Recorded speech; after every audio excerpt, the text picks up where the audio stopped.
Hello বন্ধুরা, good afternoon. আমরা ready হয়ে গেছি, খাওয়া দাওয়া কমপ্লিট।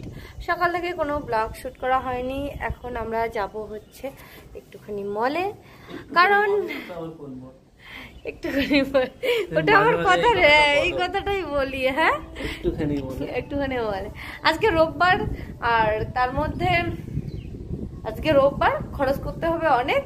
আর তার মধ্যে অবন্তিকার স্কুল থেকে বলেছে সোমবারের দিন নাকি গ্রিন কালারের ড্রেস পরে যেতে লাগবে, তো সেটা কিনতে লাগবে। ঘরে ওর গ্রিন কালারের ড্রেস নেই, তো তারপরে ওর কালকে ম্যাডাম আসবে, টেবিল একটা নিয়ে আসতে লাগবে, পড়ার টেবিল। তো চলো, রেডি হয়ে গেছি। কি কি আজকে খরচ করব তোমরা তো দেখতেই পারবে, ব্লগটা নো স্কিপ করে দেখতে থাকো। আশা করি তোমাদেরকে ভালো লাগবে। এখানে দেখো সবাই আমরা রেডি হয়ে গেছি, চলো যাই। তার মধ্যে মাসের শেষ, ঘরের অনেক জিনিস শেষ হয়ে গেছে, সেগুলো আনতে হবে। আপনাদের ফ্ল্যাটে শ্রী চৌধুরী বলে কাউকে চেনেন? না, আমরা চিনি না।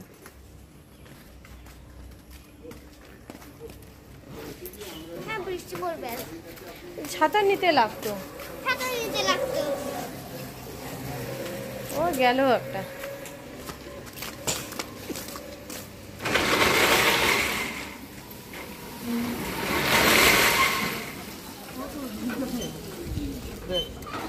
চলো, এটাতেই চলো, চেপে যান একটু।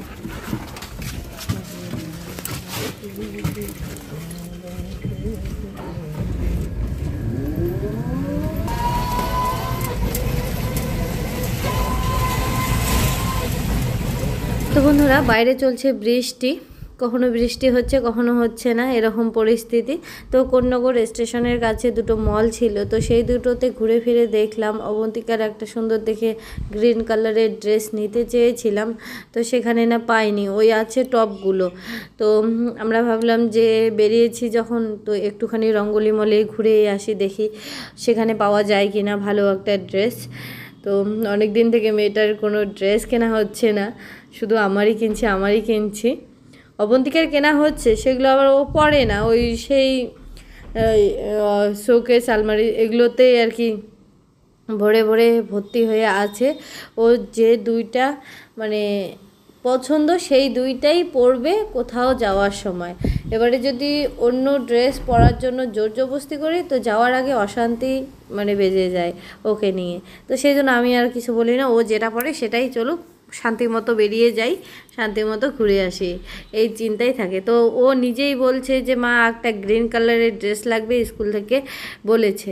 তো ভাবলাম যে এই চান্সে ওর জন্য একটা সুন্দর পছন্দ মতো ড্রেস নিয়ে ওকে দেই, যদি স্কুল যাওয়ার ইয়ের পরেও আর কি পরে। তো সেই জন্যই আর কি চলে এসেছি।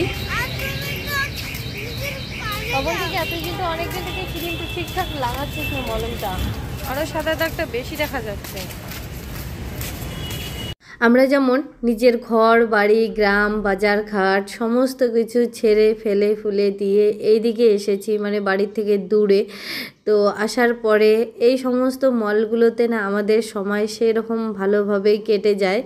তো যার কারণে আমরা যখন মধ্যমগ্রামে ছিলাম তখন স্টার মলে যেতাম, আর এখন আসি রঙ্গলি মলে।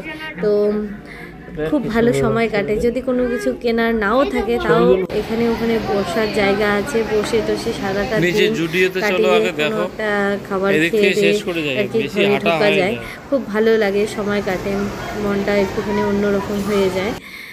তো দেখো, অবন্তিকার জন্য প্রথমে একটা ড্রেস দেখলাম গ্রিন কালারের, সেটা মানে ঢোলা ঢিলা হচ্ছিল, আর বড়টাও ওর পছন্দ না, হাতা একটুখানি যে ফাঁকা ছিল হাতার ওই জায়গাটা, এটাও পছন্দ হলো না ওর। আর তাছাড়া পেলামই না, অনেক কয়টা এখানে শপ আছে, প্রত্যেকটা শপে গিয়ে আমরা দেখলাম, ওর জন্য ভালো ড্রেস খুঁজলাম, কিন্তু পাইনি। তো এখন অগত্যা আমরা চলে এসেছি এই যে স্পেন্সারে এসে অবন্তিকার বাবা বলছে যে আগের মাসেও তো আমরা অর্গানিক জিনিসপত্র নিয়ে গেছি, তো এই মাসে পুরোটাই অর্গানিক হবে। মানে আগের মাসে কিছু কিছু অর্গানিক নেওয়া হয়েছে, কিছু কিছু মানে অন্য কোম্পানির আর কি বাইরে নেওয়া হয়েছিল। তো এই মাসে বলছে পুরোটাই অর্গানিক হবে, কারণ একটাই, সেটা হচ্ছে আমরা দেশের বাড়িতে থাকলে অনেক শাক সবজি আমাদের বাড়িতে উঠানে এটাই সেটাই হয়, তো সেগুলো তুলে যখন খাই আমরা ভালো পুষ্টি পাই, ভালো মানে ভিটামিন প্রোটিনের কোনো অভাব হয় না শরীরের মধ্যে।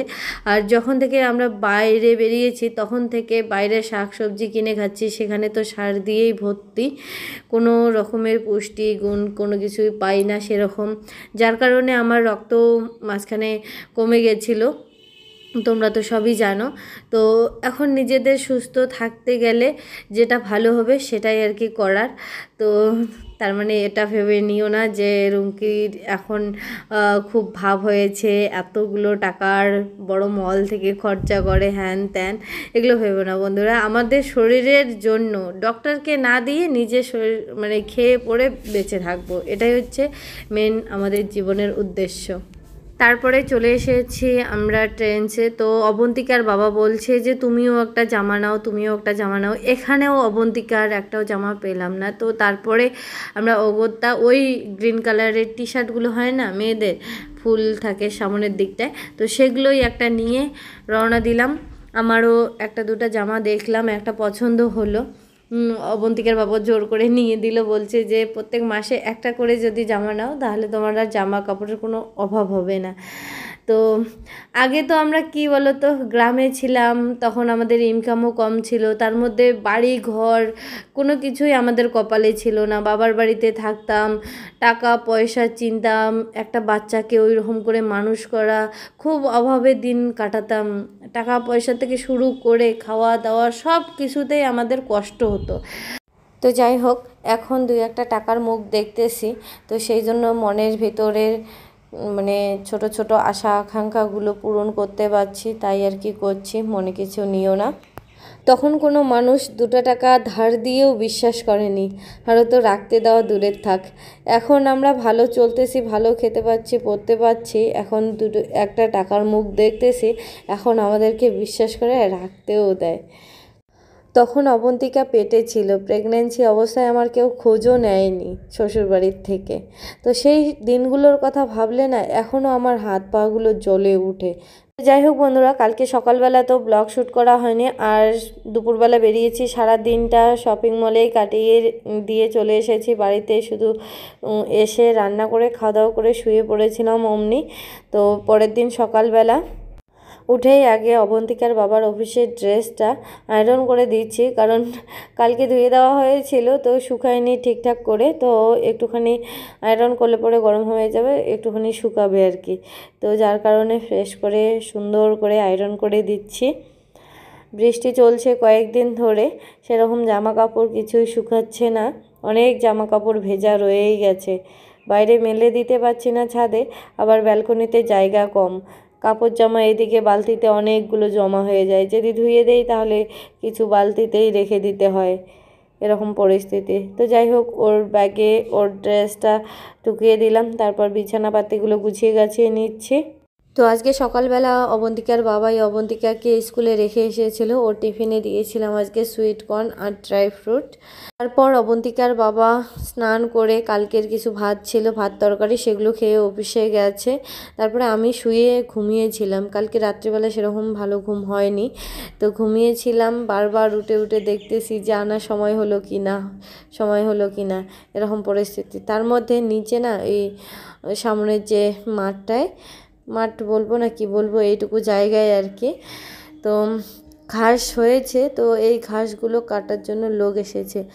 তো এই ঘাস কাটার যে মেশিনটা আছে সেটা এত শব্দ করে আমার 2 মিনিট অন্তর অন্তর ঘুম ভেঙে যাচ্ছে। আবার ঘুম যে ভেঙে যাচ্ছে, আমি যে মানে ভালোভাবে দাঁড়িয়ে কোনো কাজ বাজ করবো সেটাও হচ্ছিল না, বারবার খালি ঘুমিয়ে টুপছি, এরকম পরিস্থিতি। তো তারপর ওরকম করে সময় কাটিয়ে অবন্তিকাকে আনলাম 11টার সময়, ওর স্কুলের ছুটি হয়। তো এখন 11:15 বাজে, আস্তে আস্তে এরকম হয়ে যায়। তো অবন্তিকা বলছে ও নাকি টিফিন আজকে কমপ্লিট করেনি, পুরোটাই খেতে পারেনি, তো ঘরে এসে খাবে। তো ঘরে এসে হাত মুখ ধুয়ে বিছানায় উঠে পড়লো।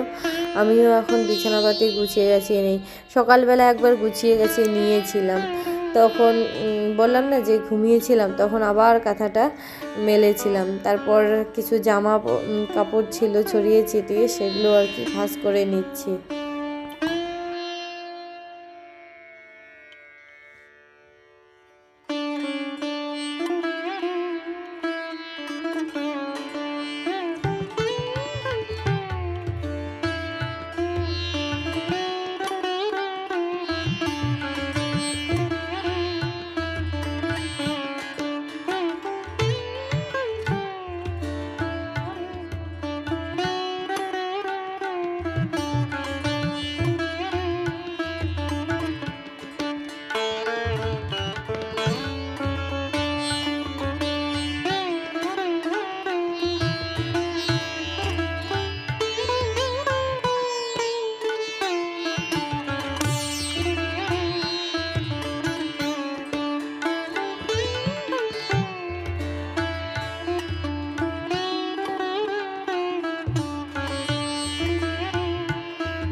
চলে গেল।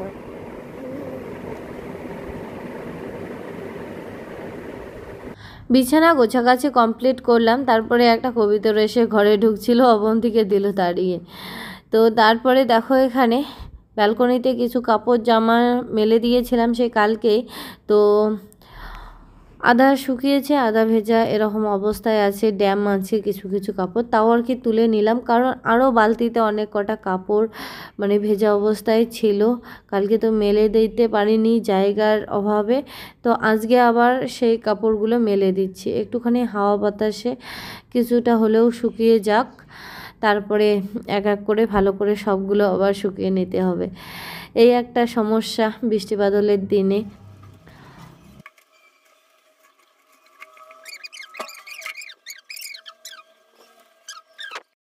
তো বন্ধুরা তারপর চলে আসলাম বাসন মাজতে। তো কালকের কিছু ভাত তরকারি ছিল, সেগুলো বাটিতে করে নামিয়ে নিয়ে তারপর ফ্রিজে রেখে দিলাম। হাঁড়ি কড়াই এগুলো আজারি করলাম, করার পর এগুলো এখন ভালো করে মেজে ঘষে নিচ্ছি।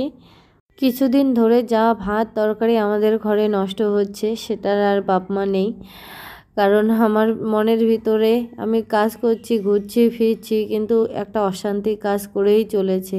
কেন যে গেলাম, কেন যে আনতে গেলাম, মানে কেনই বা আমাকে দিল, মানে এই সমস্ত কথাই আমার মনের ভিতরে কুড়ে কুড়ে খাচ্ছে, যে যদি না করে দিতাম তাহলে হয়তো আজকে আমি ভালো থাকতাম, যদি টাকাটা তুলে না দিতাম তাহলে আজকে হয়তো ভালো থাকতাম। কেন যে গেলাম, কেনই বা করে দিতে গেলাম?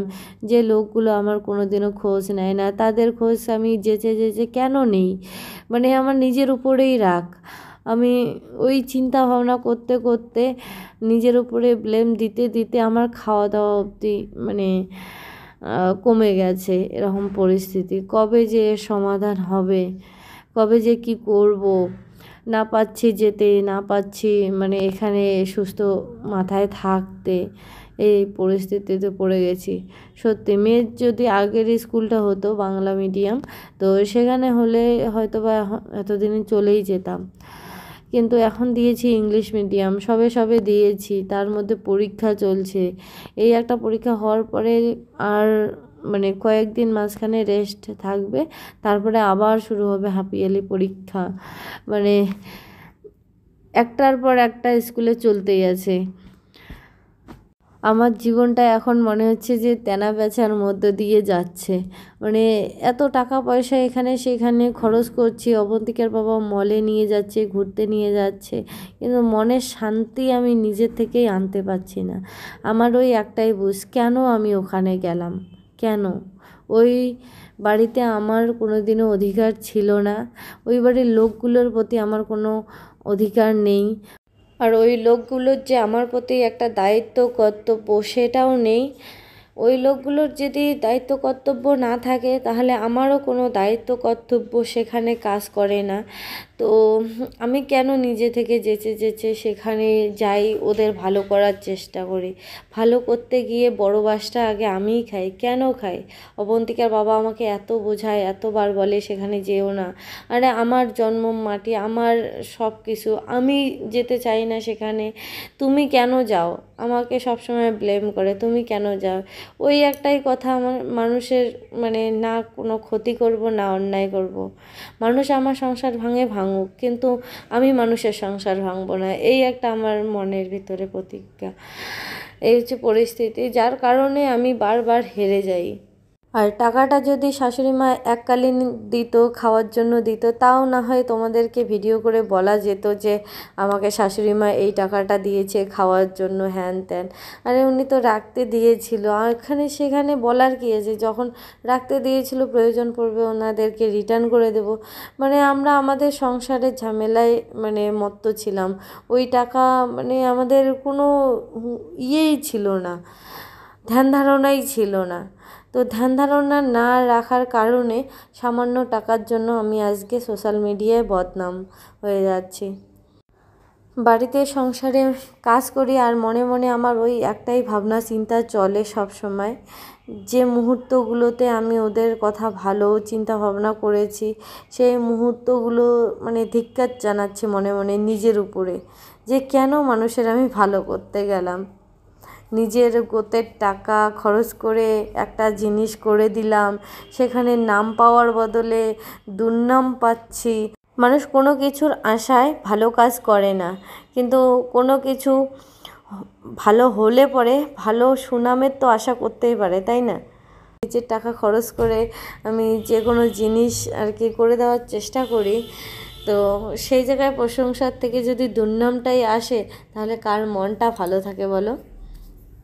আজকে একটা বাচ্চা যদি ভালো পড়াশোনা করে ভালো রেজাল্ট আনে, তাকে যদি প্রশংসা করা হয় না, সে কিন্তু আগামী দিনে আরও ভালো মানে পড়াশোনা করার চেষ্টা করে, তো যাতে করে ভালো প্রশংসা শুনতে পারে।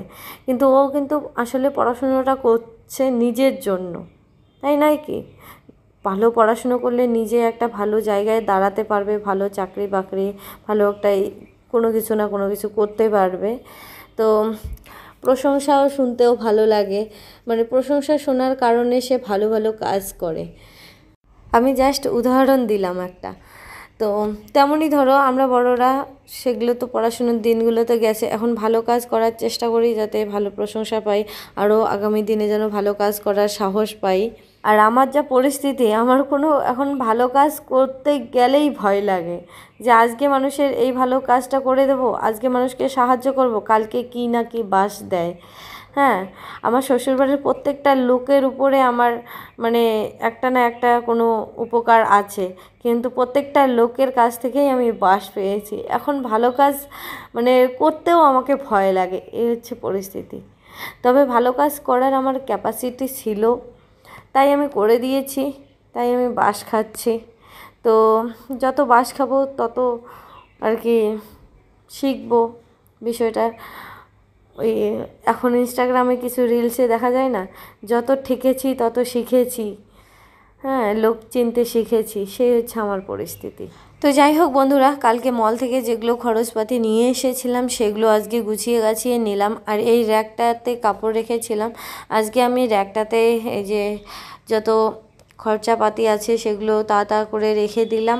আর বক্সগুলোর ভিতরে যদি রাখি আমি ভুলেই যাই যে আমার ঘরে কী কী আছে নাই, আবার নিয়ে আসি দুবারা, এরকম পরিস্থিতি হয়ে যায় মাঝে মধ্যে। তো যার কারণে আমি মুখের সামনে চোখের সামনে আর কি রেখে দিলাম। আর যে জায়গাটায় এই র্যাকটা ছিল, মানে ওই আর্টিফিশিয়াল যে ঘাসটা ছিল না, সেখানে এই র্যাকটা রাখা ছিল। তো সেই জায়গাটায় আমি অবন্তিকার জন্য জায়গা করে নেব। তো সেখানে একটা টেবিল দেবো আর 2টা চেয়ার দেব, আর অবন্তিকার যে বইয়ের র্যাকটা, তো সেটাও সেখানে রাখা হবে। তো আর এই র্যাকটাতে মানে বাসন টাসনগুলো রাখলে পরে সুবিধা হয়। তো এই র্যাকটা বারবার ভাড়া বাড়ি চেঞ্জ করার ফলে যে নাট টাটগুলো থাকে না, তো সেগুলো খুলে খুলে ক্যারি করে নিয়ে আসি, তার ফলে আমার 4টা নাট হারিয়ে গেছে। তো সেই কারণে নিচের যে ওই বাসন রাখার জায়গাটা, সেই জায়গাটা সেট করতে পারছি না, নাট হারিয়ে গেছে বললাম না, সেই কারণে। তো তাও আর কি নিচে যেহেতু স্ল্যাবে আর কি রেখে দিলাম, তার উপরে ওগুলো।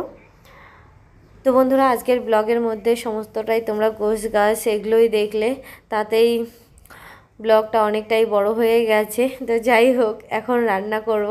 তো কালকে রাত্রিবেলা আমি ভিজিয়ে রেখেছিলাম কাবলি ছোলা, তো সেটা আজকে রান্না করব। তারপর শাক ফ্রিজে 2 দিন ধরে পড়ে আছে, তো সেটা কেটে বেছে নিয়ে রান্না করব। আর মিষ্টি কুমড়া আর পুঁই শাক, তো সেটাও কয়েকদিন থেকে পড়ে আছে। রান্না বললাম না, খাওয়া দাওয়া ঠিকঠাক করছি না জন্য রান্নাটাও ঠিকঠাক হচ্ছে না, এরকম পরিস্থিতি। তো অনেক জিনিস আছে এমন যে নষ্ট হয়ে যাচ্ছে।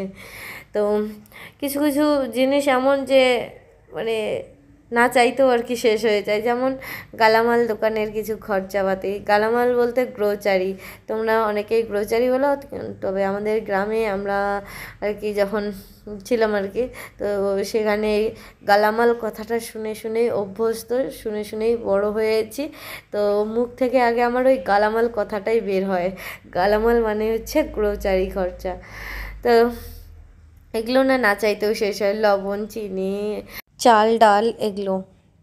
আর সবজিপাতি এমন মানে যখন রান্না করি তখন তো ঠিকঠাক হয়, আর যদি 1 দিন 2 দিন না রান্না করি তাহলে সেগুলো পচে যায়, যতই ফ্রিজে থাকুক, ফ্রিজে থেকেও নষ্ট হয়ে যায়। তো সব কিছু গুছিয়ে গাছিয়ে নিয়ে ঘরটাও ঝাড় দিয়ে নিলাম, ঘরটা মুছতে চাইলাম, কিন্তু আমার যে লাঠিটা আছে না ঘর মোছায়, তো সেই লাঠিটা দিয়ে আমার একদম বিরক্তি লাগে।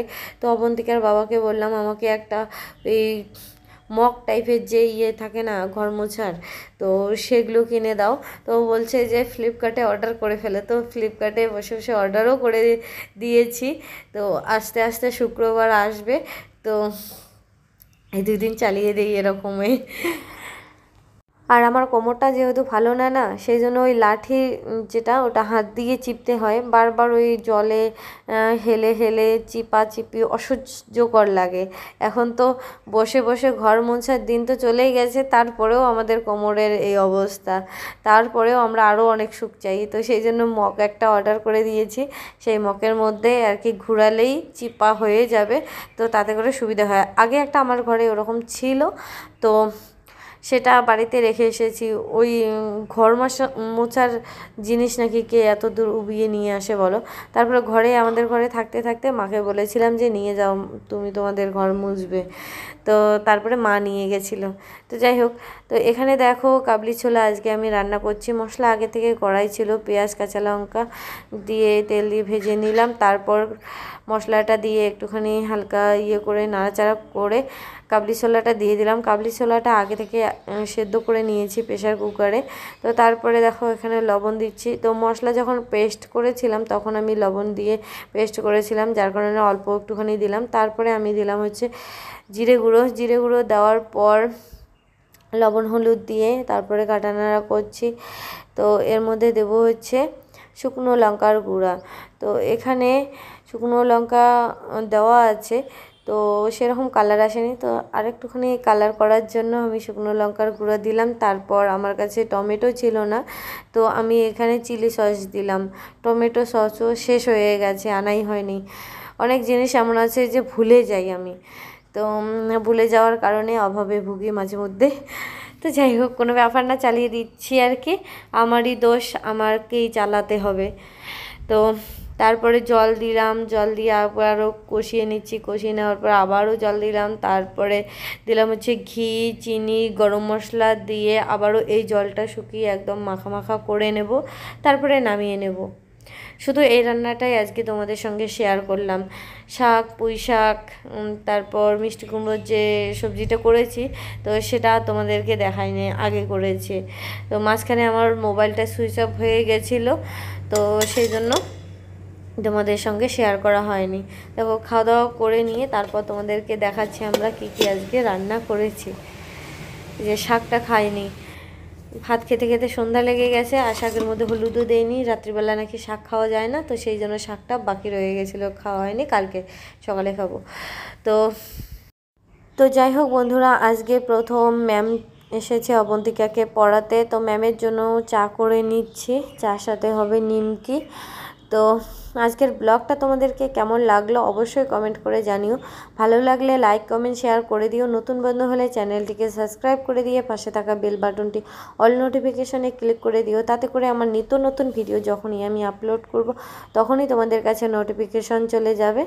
তো আজকের মতো এখানেই টাটা। সবাই ভালো থেকো, সুস্থ থেকো, সাবধানে থেকো। দেখা হচ্ছে পরের আর একটি ব্লগের সাথে। তো চায়ের মধ্যে আমি দিলাম হচ্ছে এলাচ আর লং। আদা ঘরে শেষ হয়ে গেছে, তো আদা দেওয়া হলো না। তো দুধ চা এমনিতেও ভালো লাগে। তো আমরা না সবসময় চা খাই না, যখন কেউ আসে আর মাঝে মধ্যে যদি মন চাই তাহলেই খাই। তো যখন অবন্তিকার ম্যাম আসে, যেমন ধরো মধ্যম গ্রামে সবসময় ম্যাম আসতো, সন্ধ্যাবেলাটা চা করে দিতাম। মাঝখানে অবন্তিকার ম্যাম আসতো না আর কি, মানে আমরা ঘর যেহেতু চেঞ্জ করেছি, তো ম্যাম চেঞ্জ হয়ে গেছে, মাঝখানে কিছুদিন গ্যাপ ছিল, তো কিছুদিন আমরাও চা খাইনি। এখন আবার শুরু হয়ে গেল আমাদের চা খাওয়া। তো অবন্তিকার বাবা ঘুমিয়েছিল, ঘুম থেকে ডেকে তুলে দিলাম। তারপর আমরা দুজনে বসে বসে এখন চা খাচ্ছি আর গল্প করছি। তো আজকের মতো এখানেই বন্ধুরা, টাটা, গুড নাইট, সবাই ভালো থেকো।